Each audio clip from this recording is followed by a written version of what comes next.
기업의 경제활동을 기록하는 것이 회계라면 기업의 상황에 따라서 쓰여지는 계정 과목들의 특징이 있을 것 같아요.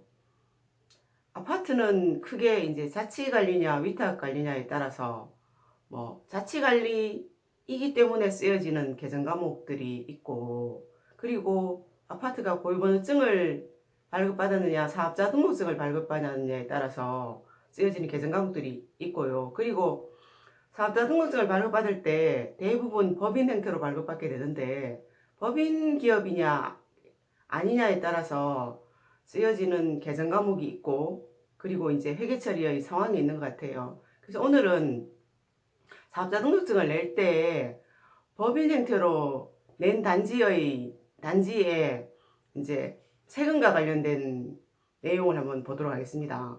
자, 크게 따지자면 기업이 법인이냐 아니냐에 따라서 회계 처리는, 기업이 법인이 아니냐에 따라서 회계 처리의 차이는, 법인이 아니면 특정 소득에 관련해서 분리과세를 인정한다. 그죠? 그리고 법인이 아니면 분리과세를 인정하지 않는다예요. 자, 무슨 말씀이냐면 이 특정 소득이라는 것은 이자 소득, 배당 소득 이런 것들을 얘기할 수 있는데, 아파트라면 이제 이자 소득이에요. 그럼 우리 아파트가 법인이 아니면 이자가 발생했을 때 소득세랑 지방소득세를 차감하고 통장에 입금되잖아요. 그럼 우리는 입금된 순액만 회계 처리하면 되었죠. 자, 이자의 발생액은, 그죠? 1,000원이면 우리는 보겠습니다. 이자의 14%를 소득세로 납부하고 소득세의 10%를 지방소득세로 납부한단 말이에요. 자, 그것이, 자, 보십니다. 1,000원이라면, 만약에 소득세가 100원이고 지방소득세가 10원이라면 입금액이 그죠? 통장에 입금은 1,000원에서 110원을 차감한 890원이 입금이 잡히는 거죠. 그럼 우리는 만약에 우리 기업이, 아파트가 법인이 아니면 고유번호증 상태이고 사업자 등록증을 냈는데, 개인 형태로 냈으면, 보통은 사업자 등록증을 낼 때 법인 형태로 내는데, 말하자면 우리 아파트가 고유번호증 아파트일 경우에 이자의 발생액은 890원만 회계 처리한다는 말씀입니다. 말하자면 요 이자 1,000원에 대해서 발생한 원천징수 당한 소득세와 지방소득세는 분리과세 된다는 얘기예요. 말하자면 이걸로 끝낸다. 그럼 회계 처리는, 이게 보통예금 통장이라면 보통예금 890원, 이자 수입 890원으로 끝낸단 말이에요. 그러면 우리가 보십시오. 소득을 계산할 이자 1,000원에 1,000원에 대해서 부담하게 되는 소득은, 말하자면 분리과세 되기 때문에 우리 회계 처리상 이 돈을 나타낼 필요가 없는 거예요. 근데 우리 아파트가 법인이면, 자, 모든 경제 주체는, 자, 발생한 소득에 관련해서 세금을 내게 돼 있잖아요. 그죠? 근데 우리 그 발생한 소득 과세 기간은 1년을 넘지 못한다. 그래서 회계 기간 1년을 넘지 못한다. 이잖아요. 그럼 이 이자의 발생 시점이라면 우리는요. 자, 만약에 우리 아파트가 법인이라면 이게 소득세가 아니고 법인세가 될 거란 말이에요. 법인세. 자, 내가 원천징수 당해서 낸 이 법인세는 과세 기간의 소득에 대한 세금을 납부할 때 가감되는 거예요. 가감된다. 그러면 보겠습니다. 자, 이 과세기간에 관련된 세금은, 이게 법인세라면 과세기간의 종료일로부터 3개월 이내 납부하게 되고, 이게 지방소득세라면, 그죠? 4월 30일까지 납부하게 되는데, 이걸 납부할 때 이 소득이 포함돼서 계산된다 얘기입니다. 그러면 보겠습니다. 회계처리는, 말하자면 우리는, 자, 통장에 이자가 입금되었을 때, 자, 야를 인식하는 회계처리를 해줘야 된단 말이에요. 이 정리는 지금 원천징수 당했지만 법인세와 지방소득세를 납부할 때 야들이 포함돼서 계산된다는 얘기예요. 그러면 회계처리가, 자, 우리가 입금 시의 회계처리는 보통 예금은 890원 들어왔지만 그죠? 이자 수입은 1000원이란 말이죠. 그럼 그 중에 자, 먼저 낸 세금, 먼저 헌납 세금이 110원인데 먼저 낸 세금이 선납세금이란 말이에요.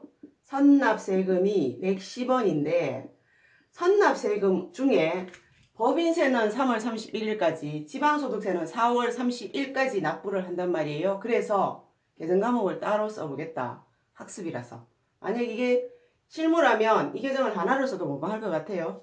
근데 이제 저희는 학습이라서 자, 그러면 선납 법인세 계정으로 100원을 회계 처리하고 선납 지방소득세 계정으로 10원을 회계 처리한단 말이에요. 무슨 말씀이냐면 우리 아파트가 법인이 아닐 경우에 분리과세가 인정한다. 그래서 이자의 발생분에 관해서 원천징수 당한 거는 이걸로 끝낸다예요. 그래서 우리는 이자 수입의 계상을 입금된 순액만 회계 처리하면 되지만 우리 아파트가 법인이라면 그죠? 법인이라면 다음 해에 법인세를 납부할 때 세금을 한 과세기간에 대해서 세금을 납부할 때 이 돈이 같이 포함되어져서 계산된다는 말씀이에요. 그러면 회계처리를 할 때 이 선납세금, 원천징수 당한 세금에 대한 계정과목 회계처리를 해줘야 된다. 그리고 우리 아파트가 법인기업이라면 자 봐요.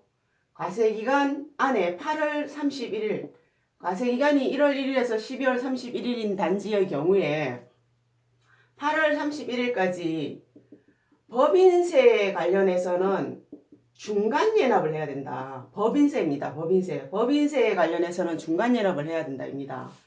자 보겠습니다. 그러면 보세요. 우리 지방소득세만 아니고 법인세와 관련해서는 중간예납을 한단 말이에요. 뭐냐면 전년도에 발생한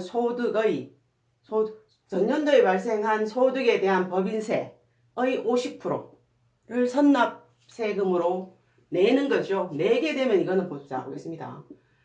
자, 보통예금 내잖아요. 고지서가 오면 우리가 계산해서 내는 게 아니고 국세청에서 전년도 기준으로 납부한 세액의 50%를 내라고 고지서가 오는 거예요. 내면 자 30만 원을 내잖아요. 그러면 이 계정이 법인세를 낸 거야. 그럼 선납 법인세입니다. 법인세, 지방소득세는 아니고 그럼 선납 법인세라는 계정이 돼요. 30만 원 내잖아요. 그리고 자 공동주택이 기본적으로 소득이 많이 발생하는 구조가 아니어서 그럼 이러면 자 우리가 회계기간 중에는 이자가 발생하면 원천징수한 세금에 대한 회계 처리를 하고 선납 중간예납에 대한 고지서가 오면 선납 법인세를 낸단 말이에요. 내고 나서 자 보겠습니다.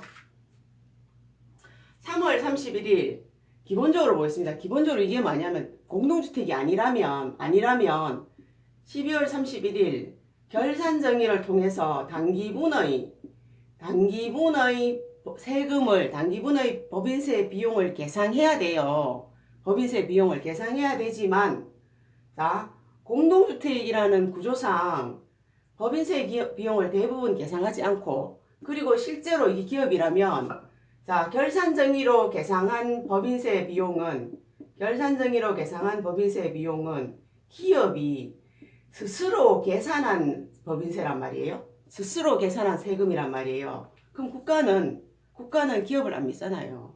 국가는 법인세를 납부할 때 기업이 계산한 법인세가 아니고 외부의 공인된 기관으로부터 조정받은 세무조정한 후의 법인세를 납부하게 되는 게 일반적으로 기업의 업무이지만 공동주택은 기본적으로 소득의 크기가 크지 않고 그죠? 그리고 우리가 뭐 자 11월 관리비의 부과로 인해서 10월 31일의 업무가 12월 31일의 업무가 크게 다르지 않아서 법인의 경우에 아파트의 경우에는 12월 31일 특별한 결산 정의를 하지 않고 자 보세요.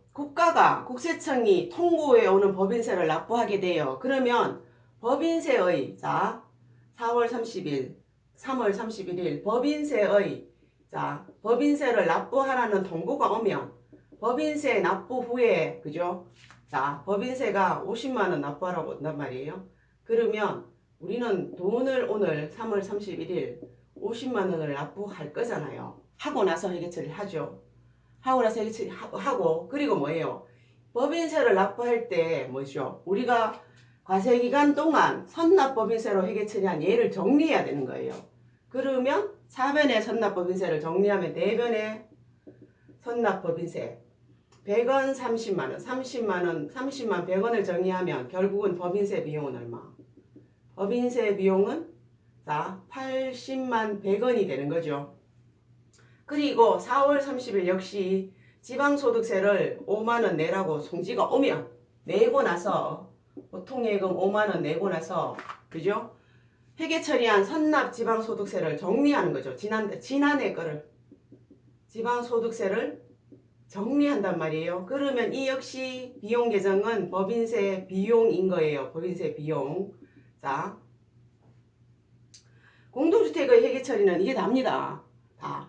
그런데 보겠습니다. 우리가 이제 뭐냐면 자, 납부도 있지만 아파트라는 구조가 공동주택이라는 구조가 납부도 있지만 자, 실제로 우리는 장기 수준 중단금을 뭐 10억 있자 그죠? 뭐 상당한 돈 1억 2억 이상 억 단위 이상의 장기 수준 중단금을 보유하고 있는 단지들이 많잖아요. 그래서 이자 수입에 관련해서 원천징수 당한 세금이 우리가 납부할 세금에 비해서 사실은 많은 경우들이 상당히 있단 말이에요. 그러면 법인세와 지방소득세를 우리가 환급받는 경우도 있단 말이에요. 그럼 환급시의 회계처리도 사실은 다르지 않아요. 무슨 말씀이냐? 자, 3월 31일까지 법인세를 납부하고 그죠? 납부는 3월 30일까지 하고 만약에 환급이 오면 환급고시가 오면 그죠? 환급하면 입금된 환급이 법인세 환급의 입금은 대부분 4월 한 달 이후 4월 20일, 4월 30일쯤 입금이 된단 말이에요. 그러면 환급의 회계처리 역시 환급되는 날 보통예금 우리 환급 30만 원 들었단 말이에요. 그럼 보통예금 30만 원이 통장에 입금된단 말이에요. 그럼 환급의 경우에도 보십시오. 환급은 많이 냈단 말이에요. 그죠? 국세청이 안 냈는 걸 환급하는 경우는 없을 거란 말이에요. 환급은 선납법인세가 많다는 얘기예요. 그러면 전 회계기간 1년 동안 과세기간 동안의 선납법인세를 다 없애주는 거예요. 분명히 많단 말이에요. 야가 많으니까 냈는 원천징수한 게 많으니까 환급이 되는 거예요. 그 중에 일부가. 그럼 봐요. 과세기간 동안의 선납법인세를 없애고 통장에 돈 들었어요. 이 차액이 결국 뭐야? 이게 법인세 비용이 되는 거죠. 법인세 비용. 자, 지방소득세도 환급된단 말이에요. 지방소득세도 환급이 되면 역시 납부는 4월 30일까지지만 환급은 한 달 이후쯤 들어올 거란 말이에요. 역시 마찬가지 3만 원이 환급돼요. 그럼 보통 예금은 3만 원 통장에 우리 아파트 통장에 들어올 것이고 그리고 봐요. 분명히 선납 지방소득세가 보통 예금 환급액보다 많다는 얘기예요. 조금 이 차액이 법인세 비용이 되는 거죠. 보세요. 법인세를 세금을 납부하거나 환급하거나 똑같다는 말씀드려요. 그죠? 우리가 법인세 환급이 잡수입의 발생이 아니란 말씀을 드리는 거예요. 법인세의 환급이 잡수입의 발생이 아니라는 말씀이에요. 법인세를 납부하거나 법인세가 환급되거나 다 뭐냐면 잡수입의 사용이란 말씀이에요.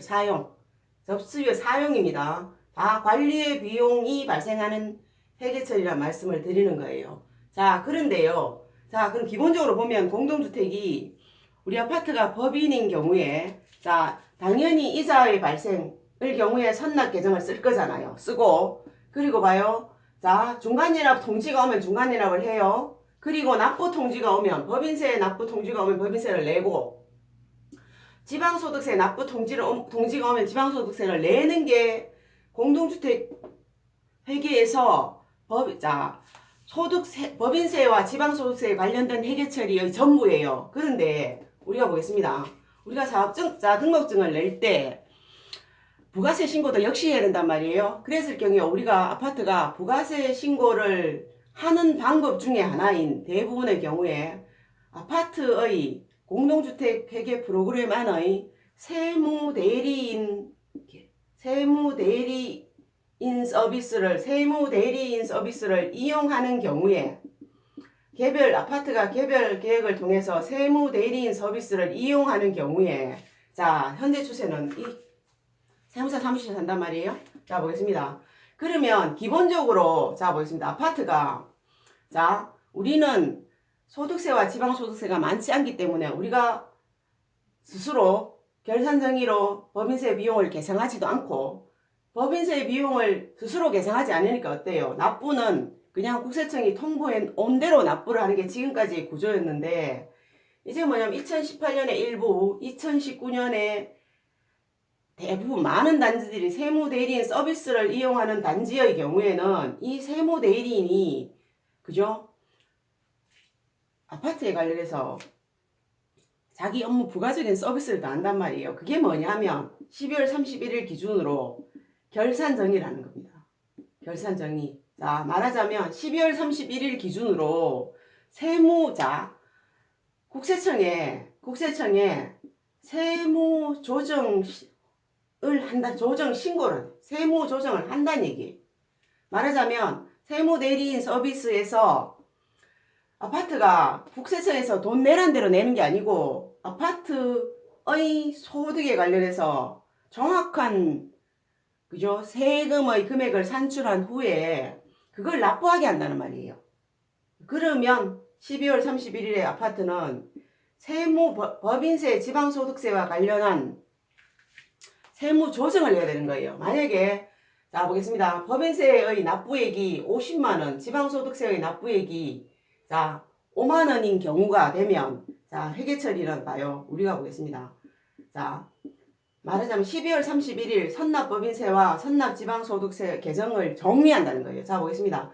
3월 31일 납부하고 4월 30일 납부할 때 선납법인세와 선납지방소득세 개정을 정리하는데 이 정리하는 돈은 회계기간 단위의 금액을 정리한단 말이에요. 12월 31일 것까지를 정리하는 거거든요. 그러면 12월 31일에 3월 30일 납부시 정리하는 회계처리를 12월 31일에 한다. 그럼 봐요. 보겠습니다. 미지급 법인세 우리가 3월 30일 내야 될 법인세가 50만원이고 4월 30일 내야 될 미지급 지방소득세가 그죠 5만원이라면 우리는 봐요. 12월 31일 기준으로 법인세 지방소득세에 관련해서 정리한다고. 그럼 선납법인세로 정리된 돈이 30만 1,000원이고 30만 100원 선납지방소득세로 정리한 돈이 자 100원 해서 10원으로 해서 차변의 이 계정이 법인세 비용이 된단 말이에요. 그럼 법인세 비용은 자 80만원 85만 110원 이렇게 되는 거겠죠. 그러면 후속적으로 어때? 우리는 3월 31일까지 뭐만 내면 되는 거예요. 미지급 비용만 내면 되고 자 4월 30일까지 그죠? 미지급 지방소득세만 내만 되는 자, 이런 회계처리를 한다는 말이죠. 결산 정의를 통해서.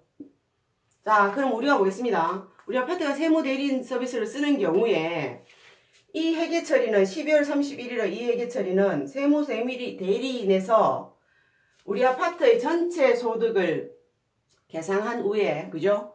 3월 30일까지 사실은 이 작업을 해줘야 되는데 그러면 이런 통지가 올라면 실제로는 세무대리인은 빠르면 1월 말 늦으면 2월 말 3월에 이제 12월 30일 기준으로 이런 회계처리를 해주라는 말하자면 그죠?